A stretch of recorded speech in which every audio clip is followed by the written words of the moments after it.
welcome back to the lecture series of network theory, where we have already started learning the concept of sinusoidal steady-state response of RLC network. And as per my promise, I have already covered series RL circuit, parallel RL circuit, series RC circuit and parallel RC circuit. Today we will learn about the concept of series RLC circuit. Now, as we can see here in this series RLC circuit, this is the AC sinusoidal voltage source which is supplying AC voltage, and this is the instantaneous value of that voltage which is represented by small v. Now suppose that voltage source, if it supplies AC current I, and this small I represents the instantaneous value of that current. Here I means it is I of t, and here V means it is V of t. Like voltage and current, they are functions of time, means they change with respect to time. Now since I, the current is same in case of series RLC circuit, so if we take current as a reference, so the instantaneous current flown through the series RLC circuit will be represented as I is equal to Im sin omega t. Now next, as we have done in case of series RL and RC circuit, here we will find out the voltage drop across resistor, inductor and capacitor one by one. So the instantaneous voltage drop across the resistor will be simply the current that flows through that resistor multiplied by the resistance, and it obeys Ohm's law. So it will be Rim sin omega t. Now the instantaneous voltage drop across the inductor, as we already know, will be VL will be equal to L di dt, which is the rate of change of current that flows through that inductor multiplied by the inductance value of that inductor. Now if this I is replaced by the expression of that instantaneous value of that current, then we can write this way, and if we follow the rule of differentiation, then finally the value of VL we will get like this: omega Lim cos omega t. Now Im is the maximum current that flows through that series RLC circuit. Now since here we have taken sinusoidal voltage in case of current we have seen, so the every voltage drop also we will represent in terms of sinusoidal wave or sinusoidal signal. Now here we have got cos omega t, so from cos omega t now the VL will be represented in terms of sine. Now if we follow the rule of trigonometry, cos omega t can be written as sine 90 degree minus omega t or 90 degree plus omega t, but since inside the sine angle will be represented as plus omega t that we have taken as reference, so to match with this format we have to take sine 90 degree plus omega t. Now from VR, from the expression of VR, we can say or conclude that the voltage drop across the resistor and the current flows through that resistor, there is no phase difference between them. That means they are in the same phase. But in case of the voltage drop across the inductor, the expression that we have obtained here we have a phase difference of 90 degree, because it is omega t plus 90 degree. That means between the current and voltage there is a phase difference 90 degree, and voltage, and that 90 degree is positive 90 degree plus 90 degree. So voltage across the inductor, only inductor, that leads the corresponding current.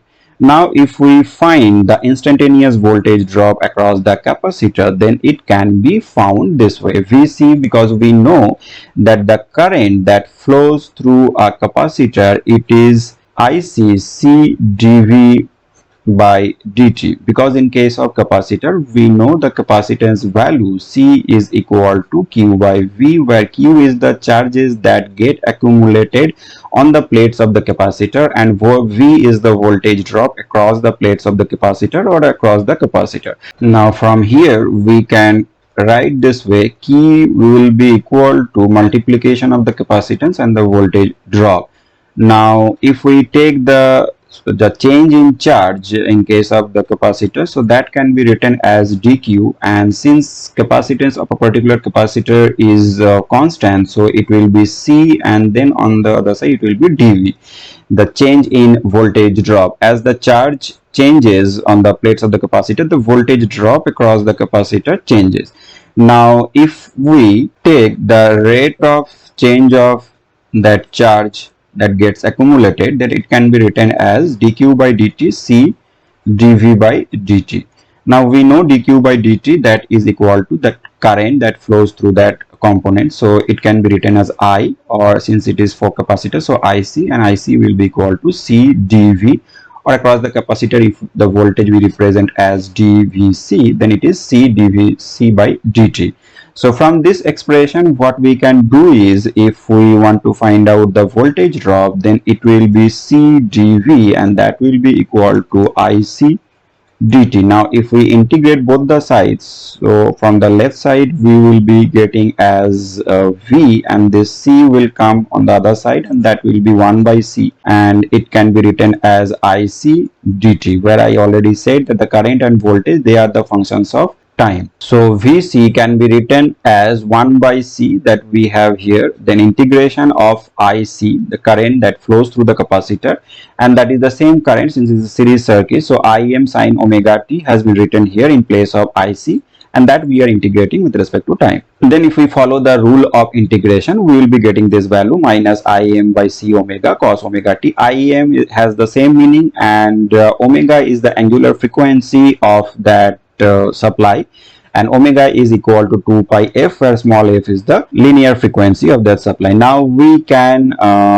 convert this cos omega t into its corresponding sine, and then it will be sine 90, either 90 degree minus omega t or 90 degree plus omega t. But since finally we want to get omega t positive, that's why we have taken this relationship 90 degree minus omega t, because we have already one negative sign outside, so when that will be taken inside, it will become minus 90 plus omega t. So finally it will be Im by c omega sine omega t minus 90 degree, so it will be Im divided by c omega or omega c, and then it will be sine, then omega t will become positive, that will be plus omega t, and 90 degree it will be minus 90 degree, and this will be volt. So here we can see that the voltage across the capacitor and current, corresponding current that flows through the capacitor, between them there is a phase difference, and that is 90 degree, and here it is minus 90 degree. That means the voltage across the capacitor lags the corresponding current. That's what we can conclude here. Now if we want to get the total voltage across the whole series RLC circuit, that we can do simply by adding all these three voltage drops. So instantaneous voltage drop across the series RLC branch will be simply VO plus VL plus VC, and now we will replace all these expressions that are in terms of sinusoidal in this expression, so it will be Rim sine omega t. Then for VL we have obtained omega L Im sine omega t plus 90 degree, and for Vc we have obtained Im by omega c sine omega t minus 90 degree. Now this V voltage drop, again instantaneous voltage drop across the whole RLC circuit, can be expressed like this: Vm sine omega t plus minus theta, where Vm is the maximum voltage or peak voltage value, and we are following the same sinusoidal format, and they are omega t plus minus theta. We know, we have already seen in our previous classes for series RL and RC circuit, that this theta is the phase angle of the between the total voltage and total current. But why it is plus minus, why it is not only plus or only minus, that I will discuss little later. So it will follow this format: the instantaneous, total instantaneous voltage drop, Vm sine omega t plus minus theta, and on the right side we will just simply expand these sign terms by following the rules of trigonometry. So it will remain Rim sine omega t, and here it will be omega L Im is the constant value, and it is sine A plus B, so it will be sine A cos B plus again the constant value omega L Im plus cos A sine B. Similarly plus Im omega C, then again sine A cos B minus, since it is sine A minus B, so Im by C omega, again the constant value, then sine, then cos A and sine V. Now we know that cos 90 degree is 0, so this term will vanish, and also this term here also we have cos 90 degree, so this term will also vanish. These two terms will become 0, and sine 90 is 1, so in place of sine 90 this will be replaced by 1, or the rest of the part of that term will be multiplied by 1. Now if we simplify further, then it will be like Vm sine omega t plus minus theta, it will be equal to Rim sine omega t.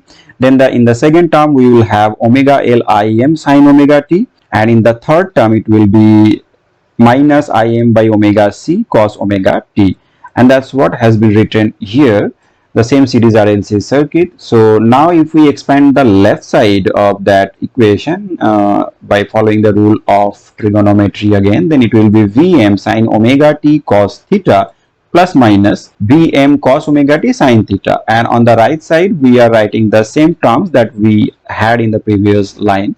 Now what we are doing is the way we did for other series RL and RC circuits, that we are separating the similar terms, and then we are equating the coefficients of the similar terms. So here we have on the left side we have sine omega t, and on the right side of that equation we have 1 sine omega t. So we are writing this equation based on the similar term sine omega t here, and also we are separating the cos omega t term. So here we have Vm cos omega t, 1 cos omega t term here that has plus minus sign, and from the right side we have 1 cos omega t, and we have the second cos omega t term. Now next we will equate the coefficients of those like terms. So if we equate them, then from the left side we will have Vm cos theta, and that will be equal to Rim, and from the right side we will have V plus minus Vm sin theta, and we will have omega Lim minus Im by omega c, or c omega. Now next is to find out the phase angle, the net phase angle between the total voltage drop and the current that flows through RLC circuit, and that we have represented by angle theta. So next step is to find out, or to get the value of theta. Now from these two equations what we can do is we can express this way, that Vm sin theta that has the value this, and that will be equal, if we divide that by Vm cos theta, then it will be simply, from the right side Im is common, so if we take Im common, then it will be omega L minus 1 by omega c divided by from the left, from the first equation we are getting Im then R, so Im is common, that will cancel each other, and from the left side Vm will cancel each other, so it will be tan theta, and that will be equal to this. Now it may confuse us that in the second equation we have plus minus sign, so to remove that confusion, what we can do, we can take the square term of both the sides of that equation, and that can be applied from the on the left side equation, on the first equation also. So it will become sine square theta, and this will become cos square theta, and the square terms we can divide. So when we will take the square root of those values, then finally it will be again sine theta by cos theta only, and on the left side we will have the square root value, means square root of the square, that means same term only. So finally it will be tan theta will be equal to this, omega L minus 1 by omega c by R. So theta will be tan inverse omega L minus 1 by omega c by R, or we can write, if we simplify more, then it will be omega square LC minus 1 divided by omega c R. Now to get that maximum or peak value of that total voltage drop, what we can do is we can again take the square values of both the sides of both the equations. So it will be Vm square cos square theta, and it will be Vm square sin square theta. Now if we add both the equations, both the sides of both the equations, then on the left side it will be Vm square cos square theta plus Vm square sin square theta, and Vm square, since it is common, so within bracket we will be left with sin square theta plus cos square theta, which will give us 1 only. So on the left side we will have only Vm square. Now on the right side it will be RIM square plus this the square value of this term. Then if we want to get only Vm, then it will be square root of the whole expression. So that's how we calculate. And now as we can see from both the terms inside that square root, we have Im term common. It's Im square. So here also Im square, and from the first term also it is Im square. Now Im square that if we take common and if we take outside of the square root, then it will be simply Im, and inside that we will have the whole expression. Now since voltage drop, maximum voltage drop across the series RLC circuit, so it will follow the Ohm's law. So it will be maximum current that flows through the RLC circuit multiplied by the impedance. Since it is AC circuit, so it will, instead of resistance only, we will have the impedance value of the total RLC circuit, or total the AC circuit. So simply it will be Vm will be equal to Im multiplied by the impedance of that series path. That means we can also say from here that the impedance of that total series path, it will be equal to this. Now that's what has been written again here. So impedance, we have also seen in our one of our previous classes, that impedance of a series RLC circuit, that is represented as R plus j omega L and minus j by omega C. Now this is a rectangular representation. So from here, if we want to get its equivalent polar representation, then we know how to do it. So it will be finally the square value of the real term, which is R, and the square value of the imaginary term, which is this. Then square root of the whole term, that has already been discussed, and then it will be tan inverse, and basically this is the phase angle that we will be getting here, and that we have already obtained here. So it will be tan inverse omega L minus 1 by omega C by R. So this is how theoretically we can do the formula that we know, or the approach that we know. But using calculator also we can easily find out or easily convert one format to another format, like from rectangular to polar or polar to rectangular. Now this is the impedance or net impedance of that series RLC branch. Now next we will find out the maximum or peak value of the current based on the maximum or peak value of the voltage that we have and the impedance value that we have already calculated. Now it will be Im Vm by Z. So Vm by this thing that we have seen previously here, and since we are dividing Vm, since it was taken here in this calculation, Vm is we have taken as a reference, so we can take the angle, the phase angle of that reference parameter as 0 degrees. So now it looks like a polar format, and this is represented in rectangular format, but we are dividing two values. So as I said, that if when we are doing division or multiplication, if both the values are represented in polar format, then it becomes easier for us to do the calculation. So this rectangular value first needs to be converted to its equivalent polar format, and this is what we have seen previously. So it will be simply Vm then 0 degree and this value. So we know that Vm, this is the R part, R angle theta. So this is the R part of this value, and this is the R part of the second value what we have in the denominator. So R and this R will be simply divided. It's a simple algebra. So it will be Vm and divided by the real value that we have in the denominator, and angle wise they will be simply subtracted. Means the angle that we have in the denominator, that will be subtracted from the angle that we have in the numerator. So when it will be expressed finally, the net angle will be minus tan inverse, and this value what we have as inside this tan inverse. So what the expression that we have obtained here finally, this is the expression of current, and that is in terms of voltage. So from here we can conclude that the net current in case of series RLC circuit lags the corresponding voltage, but it's not always true, and we will see next why. Now suppose we have seen here that always we are taking the difference of the two reactance value. Here XL is equal to omega multiplied by L. This is the inductive reactance of that inductor part, and XC, the capacitive reactance, it is 1 by omega C. So this is the capacitive reactance, and this is only for the capacitor that we have in the series RLC circuit. Now in case of phase angle, when we are finding out the phase angle, we are always taking the difference of this two reactances. Now when the inductive reactance will dominate the capacitive reactance, means when the inductor will have more value, or inductive reactance rather will have more value compared to the capacitive reactance, so it will dominate. So net reactance of that circuit, or net effect of that circuit will be inductive in nature, though physically there is a capacitor in that series path. And similarly, if the capacitive reactance is more than the inductive reactance, then this value, this difference will have, the net value will be, or net effect of the series RLC circuit will be capacitive. And even though the inductor is physically connected in that circuit or in that series RLC path.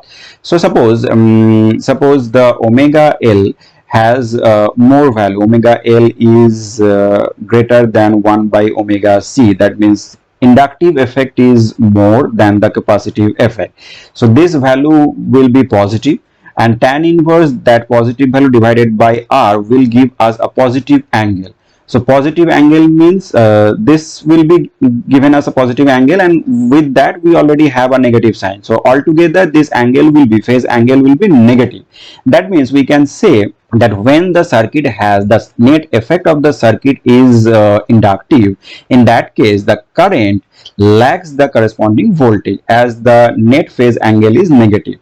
And we have also, if we follow this simple word, and we have also seen, we know that the nature of inductive and capacitive circuit, that in case of inductive circuit always the current lags the voltage, corresponding voltage, and that's what we are seeing here.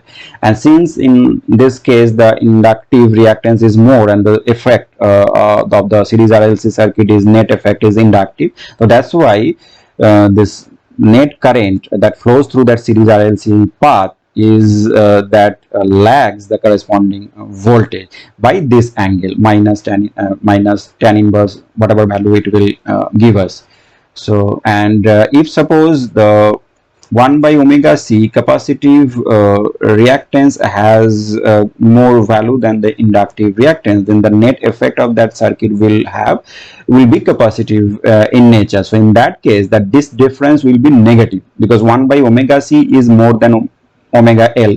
So this angle, this value will be negative. So within tan inverse whatever value we will be getting finally, that will give us a negative angle, and negative, and already we have a negative sign outside, so negative and negative will give us a positive phase angle. And positive phase angle signifies that if the circuit is or net effect is capacitive, then the current that flows through that series RLC circuit, that will lead the corresponding voltage. And that's nature we have already learned in case of, or we have already seen in case of capacitive circuit or series RC circuit. Now if we want to explain or understand this with phasor diagram, then we can do this way, that current we took as a reference in case of initially when we started with, and since this is series RLC circuit, so if suppose first we draw the current, so this is our current I, and since the voltage across the resistor it is in the same phase, so it will be drawn like this. So this will be VR. Now the voltage drop across the inductor, that leads, only that voltage VL leads the corresponding current by 90 degree. So it will be, it can be drawn like this. So only VL will lead I by 90 degree. For the first case we are assuming that the net effect of the circuit is inductive. Now voltage drop across the capacitor, that will lag the corresponding current by 90 degree. Now since capacitive effect is less, so lengthwise also in the phasor diagram we are taking the length of the VC smaller than VL. Now the net effect or net reactive voltage will be VL minus VC. So in the phasor diagram we can accommodate this way, that this is VC. So from this point, from the end point, if we subtract this amount, if we subtract, then the net value, say it is like this, this much measurement is of VL minus VC, the net reactive voltage across that series RLC path. So this is the measurement of VL minus VC. Now if we draw the total voltage drop across the series RLC circuit, then this will be our total voltage, the resultant between VR and VL minus VC. This is the parallel line, which parallel line to VL minus VC, and this is VR. So this phasor, this value will be of V, means total voltage. So this is the resultant of VR and VL minus VC. So this is the net current of the circuit I, and this is the net voltage across the total RLC branch. And between them, if the phase angle is theta, we can see from here that the net voltage is leading the net current, and that is by angle plus theta. So here, since the circuit has more inductive nature, that's why the voltage, net voltage, is leading the corresponding current. In the second case, when capacitive effect is more than the inductive effect, then we can draw this way. Say again, we are taking I as a reference, since this is the common parameter between RL and C. So this is I, and again VR, this will be in the same phase with I, and again VL, this time this effect is less, inductive effect, so voltage drop across that inductor lengthwise, we are taking a smaller length for the phasor, so it will be VL, and VC will be more than VL. Now if we take the net reactive voltage, so we will subtract VL from VC, and if suppose this is the net voltage, then this will be the measurement of VC minus VL. And now if we take the resultant between VR and VC minus VL, then this will be the net voltage across that series RLC branch. So this is the phasor of net voltage across the series RLC circuit. This is net current. Now between them, here the phase angle is theta, or we can say minus theta. Now here we can see that the net voltage is lagging the net current, and since the capacitive effect was more in this case, so that's why it will behave like a capacitive circuit. So here the net voltage will lag the net current, and from this word we also see that for capacitor the I leads corresponding voltage. So that's why initially when I expressed voltage, the instantaneous value of the voltage, there I said that I will explain that thing little later, because their phase angle I took as plus minus theta, and this is the reason, because since we have both the AC components, inductor and capacitor, here both the inductive and the capacitive effect, the reactive effect may not be same always. Now when in a series RLC circuit both the reactances will become same, then it will introduce a new phenomena that I will discuss in future. But otherwise, if they are not same, then one will dominate the other, and if inductive effect dominates the capacitive effect, then this is the case where the net phase angle will be positive, and if it is opposite, then net phase angle will be negative. So we have to consider both the cases, or both the phase angles. Till now we took current as reference, and with respect to that we expressed every voltage drop and also the total voltage. Now if we take voltage as a reference, that means Vm is equal to small v is equal to Vm sine omega t. Then, and now if we want to represent the instantaneous current value with respect to voltage, then this can be done this way: Im sine omega t minus theta. Here also we can write plus minus theta, and when this value, this tan inverse omega L minus omega 1 by omega C, this will be positive, means inductive effect will be more. So when this will be positive, this will give us a positive angle, so it will be omega T minus theta, and that's true for inductive circuit that satisfies. And this is the real value, so Vm divided by this impedance value that we have already seen. Now but if the circuit has a more capacitive effect, then this value will be negative, and the tan inverse of that value will give us a negative angle. So negative and this negative sign will give us finally a positive angle, phase angle. So here the expression will be sine omega t plus theta, and that is the case in case of a capacitive circuit, so that we have seen. So even if both the ways we can express or represent the current value or the voltage value in terms of phase angle, but we have to keep in mind that what effect has more value, or what is dominating. Accordingly we have to finally represent, and that is the concept.